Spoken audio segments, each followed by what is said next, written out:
시청자 여러분 안녕하십니까? 6월 3일 목요일 JCM 모닝뉴스입니다.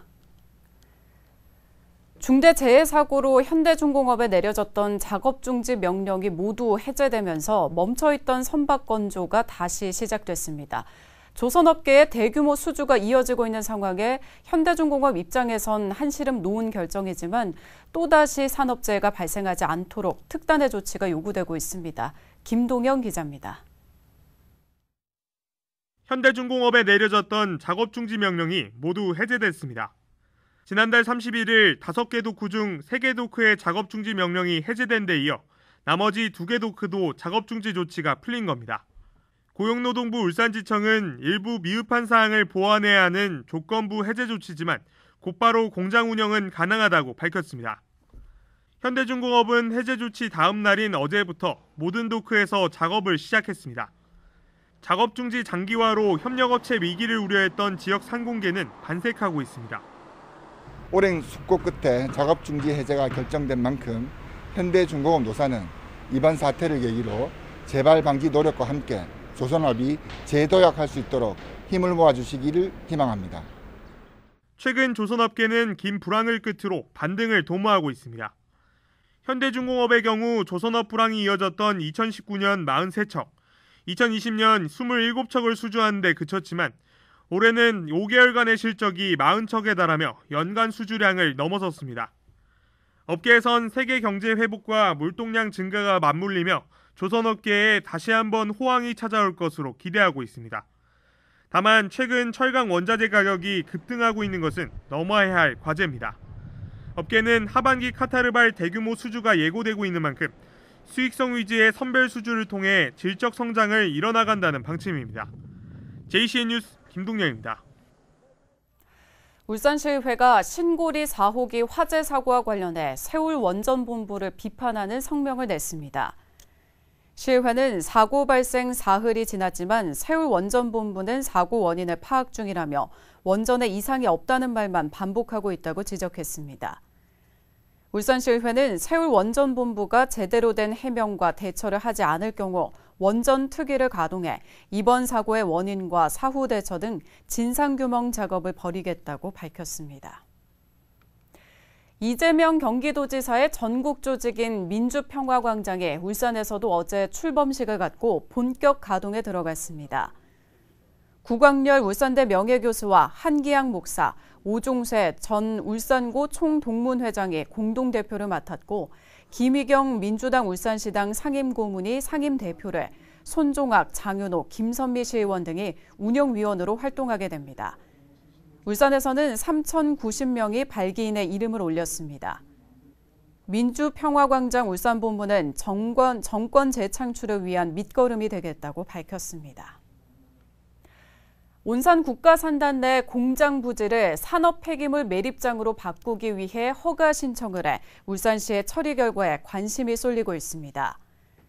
울산시에 따르면 기업체 A사는 최근 온산 산단 내 이영산업기계 당월 공장 부지에 폐기물 매립장을 조성하겠다는 계획서를 울산시에 제출했습니다.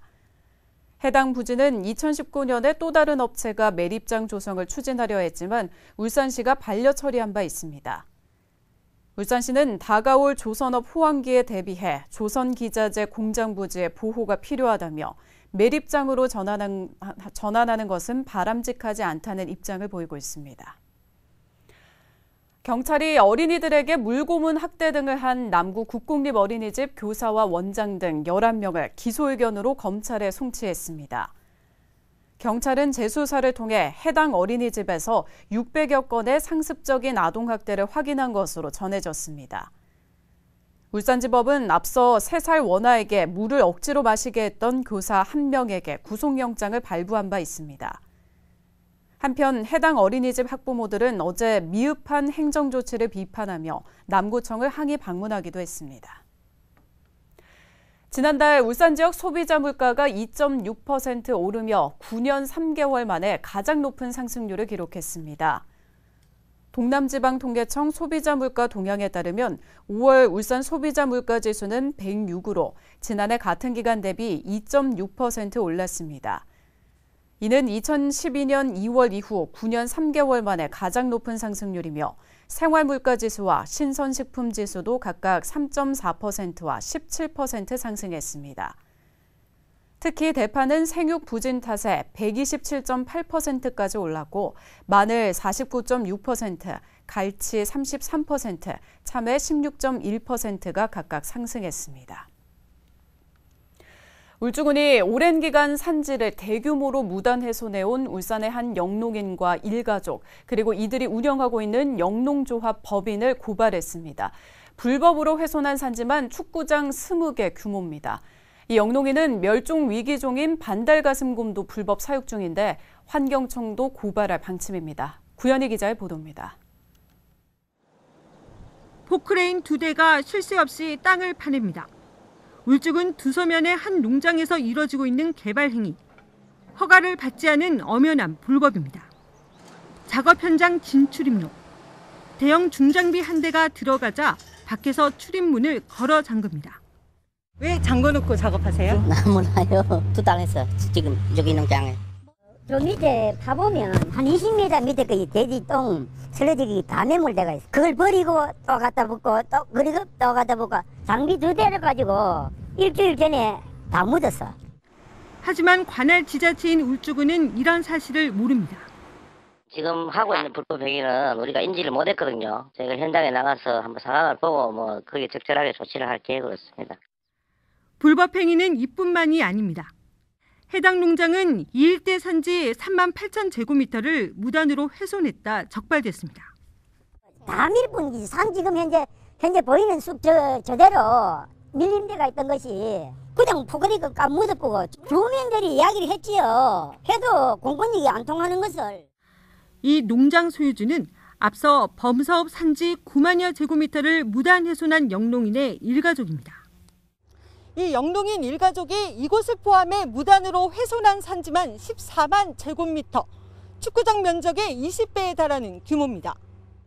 얼마 전 탈출 소동을 빚었던 멸종 위기종 반달가슴곰의 소유주이기도 합니다. 울주군은 산지를 대규모로 무단 훼손하고 국유지 침범과 개발 행위 등을 한 혐의로 해당 영농인과 일가족 소유의 영농조합법인 3곳을 경찰에 고발했습니다. 이 영농인은 2년 전에도 산지 5만여 제곱미터를 훼손했다가 고발됐지만 벌금형에 그쳤고 이후에도 산지를 추가 훼손했습니다. 환경청도 멸종 위기종인 반달가슴곰 4마리를 불법 사육한 혐의로 재고발할 방침입니다. 협조를 안 해주면 자태료를 부과할 거다 해가지고 공문을 일단 한 차례 발송한 상태거든요. 좀 몇 차례 가가지고 이제 그때까지 이제 시정이 안 되면 재고발할 예정이거든요. 하지만 오랜 기간 아나무인격 불법 행위가 자행된 데는 관계기관의 소극적인 단속과 안일한 대응이 한몫했다는 비난도 나옵니다. 이 때문에 이번에야말로 단속도 법도 비웃듯 반복되는 불법 행위를 무관용 원칙으로 엄벌해야 한다는 목소리가 높습니다. JCN 뉴스 구현입니다. 중구 원도심의 크레존 건물 개장이 코로나19 여파로 결국 불발됐습니다. 중구청에 따르면 성남동 옛 상업은행에 자리한 크레존 건물을 인수한 A업체는 지난해 4월 사용 승인까지 받았지만 1년 넘은 현재까지 개장하지 못하고 있다고 밝혔습니다. 건물을 인수한 A업체는 CGV와 영화관 등 다양한 복합 문화시설을 갖춰 지난해 6월 개장하려고 했으나 코로나19 영향으로 개장을 미뤄왔고 이에 따른 대출금 문제와 이자 등 비용이 가중되면서 결국 건물 매각에 나선 것으로 알려졌습니다. 현대자동차와 현대중공업, SK이노베이션 등 지역 대기업들이 코로나19 백신을 접종한 직원들에게 유급 휴가를 주는 백신 휴가제를 실시합니다. 현대자동차와 현대중공업은 이달부터 백신을 맞은 직원에게 접종 당일과 다음 날까지 유급 휴가를 주기로 했습니다. SK이노베이션은 지난달 31일부터 접종 당일 유급 휴가와 함께 이상 반응 시 최대 이틀 동안 휴가를 쓸 수 있도록 하고 있습니다. 북구청이 코로나19 장기화로 어려움을 겪고 있는 상인들의 부담을 덜어주기 위해 전통시장 점포 사용료를 50% 감면하기로 했습니다. 대상은 호계시장과 정자시장 내 32개 점포로 3개월간 1,800만 원가량을 감면할 예정입니다. 북구청은 지난해에도 전통시장 29곳의 점포 사용료를 감면해 준 바 있습니다. 울주 장사씨름대회가 오는 7월 7일 울주 군민체육관에서 열립니다. 울주군과 울주군 체육회는 어제 대한씨름협회와 울주 장사씨름대회 협약식을 갖고 오는 7월 7일부터 5일간 울주 군민체육관에서 무관중 대회를 열기로 했습니다. 울주군은 지난 1월 해뜨미 씨름단을 창단한 데 이어 울주군에선 처음으로 씨름대회를 열게 됐습니다. 울산광역시 펜싱팀이 지난달 29일 충북 보은국민체육센터에서 열린 제26회 김창완배 전국 남녀 펜싱 선수권대회 남자부 에페 단체전에서 우승을 차지했습니다. 지난 2016년 리우올림픽 금메달리스트 박상영 선수 등 국가대표 3명이 포함된 울산시청팀은 4강에서 한국체육대학을 물리치고 결승에 올랐으며 부산시청팀의 기권으로 우승컵을 들어 올렸습니다. 한편 울산시청 펜싱팀은 장태석 감독을 비롯해 3명이 국가대표로 선발돼 장태석 감독과 박상영 선수가 도쿄올림픽 대한민국 대표로 출전 예정입니다. 코로나19가 지난해에 이어 올해까지 장기화하면서 방과 후 강사들이 위기에 내몰리고 있습니다. 온라인 수업과 사회적 거리 두기의 영향으로 지난 2월부터 지금까지 제대로 수업을 하지 못하고 있기 때문인데요. 방과 후 강사들은 수업 재개와 함께 관련 대책 마련을 요구하고 있습니다. 이현동 기자의 보도입니다. 울산의 한 초등학교에서 컴퓨터 방과 후 강사로 일하는 한모 씨. 한 씨는 코로나19로 지난해 2월부터 2년 가까이 수업을 하지 못했습니다. 1년 넘게 수입이 없어지면서 적금은 물론 보험도 해지하며 겨우 생계를 이어가고 있습니다. 저 같은 경우에는 작년부터 해서 계속 이렇게 수입이 없기 때문에 있는 뭐 적금이라든지 지금 보험도 다 깼거든요. 보험도 아예 없는 상태고 좀 많이 힘든 상황입니다. 현재 울산의 122개 초등학교 가운데 방과 후 학교 프로그램을 운영하지 않는 학교는 25곳. 교육부가 2021년도 학습 격차 해소 방안으로 방과 후 프로그램 운영을 활성화하겠다고 밝혔지만 여전히 일부 수도권과 울산 지역 25개 학교에서는 방과 후 학교가 운영되지 않고 있습니다. 작년 한 해 수업을 못해서 영원의 소득 절벽의 상황에 1년을 힘들게 버텨왔지만 지금껏 수업을 하지 못하고 있는 미개강 학교와의 계약이 된 강사들은 여전히 대기 상태입니다. 울산교육청은 일부 학교에서 학부모 의견을 반영해 결정한 결과일 뿐 학생 안전을 고려한 방과 후 학교 운영을 권장하고 있다고 밝혔습니다. 학교 여건에 따라서 학교가 이제 그 학부모 의견 수렴 후에 이렇게 하다 보니까 코로나로 인해서 좀 미운영이 되는 것 같습니다. 교육청 입장은 일단 안전이 확보된다면 적극적으로 방과 후 운영을 권장을 하고 있고요. 예. 방과 후 프로그램 총액은 2019년 5,312억 원에서 지난해는 309억 원으로 94.2%나 줄어든 상황. 방과 후 학교 프로그램 법제화 등 근본적인 대책 마련이 절실한 실정입니다. JCN 뉴스 이현동입니다. 요양보호사들이 직업능력 훈련을 받은 것처럼 허위 서류를 작성해 수천만 원의 지원금을 타낸 노인 요양시설 원장에 징역형의 집행유예를 선고받았습니다. 울산지법 박정홍 판사는 근로자 직업능력개발법 위반 혐의로 기소된 노인 요양시설 원장 A씨에게 징역 6개월에 집행유예 2년을 선고했습니다. A씨는 울산의 한 노인 요양시설을 운영하면서 소속 요양보호사들이 일학습 병행사업 훈련을 받은 것처럼 허위 사료를 작성해 산업인력공단으로부터 9,400여만 원을 부정하게 타낸 혐의로 재판에 넘겨졌습니다. SK에너지가 국내 1위 전기차 충전 정보 제공 플랫폼 운영사인 소프트베리와 업무 협약을 체결하고 전기차 충전 시장 활성화에 나섭니다. 양사는 이번 업무 협약을 통해 전기차 충전 정보 제공과 간편 결제, 커뮤니티 운영 등 전기차 충전 고객을 대상으로 한 서비스의 고도화와 충전 서비스와 관련된 솔루션 개발에 공동 협업할 계획입니다.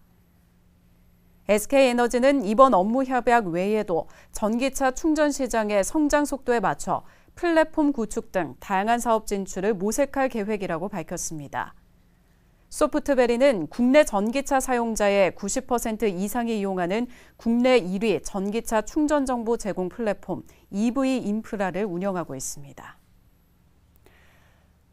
남구청이 지역 최초로 도심 상권 활성화와 청년 일자리 창출을 위한 코로나19 위기 극복 청년 창업 점포 지원 사업을 추진합니다. 사업비 9억 2천여만 원이 투입되는 청년 창업 점포 지원 사업은 청년 창업자에게 빈 점포를 제공해 도심 상권 활성화와 청년 일자리 창출 등 지역 경제를 살리기 위해 마련됐습니다. 이에 따라 남구청은 8월부터 12월까지 유망 청년 창업과 10명을 선발해 점포 리모델링비 최고 500만 원과 매월 임차료 최고 60만 원 등 창업 초기 비용으로 개인당 최고 1,520만 원을 지원할 계획입니다. 자동차 부품 산업 고용 안정을 위한 선제 대응 패키지 지원 사업이 본격 추진됩니다. 이에 따라 울산시는 관련 5개 기관에 11개 교육 훈련 사업을 통합 공고했습니다. 울산 일자리 재단은 자동차 부품 산업 퇴직자 단기 전직 지원 훈련 사업을 실시하고 울산 산학융합원은 제조혁신 품질검사 자동화 전문 인력 양성 과정을 추진합니다. 또 나은내일 연구원이 수소차와 수소에너지 전문 인력 양성 과정을 운영하고 울산정보산업진흥원이 3D 프린팅 융합 인력 양성 과정을, 울산과학기술원이 전기차와 자율주행 기술 구현을 위한 소프트웨어 개발자 과정을 운영할 계획입니다. 울산시가 축산농가 피해 최소화를 위해 여름철 축산재해 예방대책을 추진합니다. 울산시는 9월 말까지 축산재해 예방 상황실을 운영하고 차양막과 스프링클러, 환풍기와 냉방기 설치를 적극 권장할 계획입니다. 또 마을 방송을 통해 가축 사양관리 요령을 홍보하고 재해 사태 긴급 대응체계 유지, 피해 우려 농가에 대한 순찰도 강화할 방침입니다. 중구청은 어제 학성 새벽시장에서 미세 안개와 시원한 바람이 나오는 장치인 양무 시스템 설치를 완료하고 준공식을 가졌습니다. 학성 새벽시장 양무 시스템은 사업비 7억 200여만 원을 투입해 시장 내 아케이드 구간 768m 양쪽으로 설치됐습니다. 중구청은 양무 시스템 설치로 아케이드 내 온도를 3, 4도 낮추는 온도 저감 효과와 판매 물품의 신선도 유지가 가능해서 전통시장의 경쟁력 확보에 도움이 될 것으로 기대하고 있습니다. JCM 모닝뉴스를 마칩니다. 함께해 주신 여러분 고맙습니다.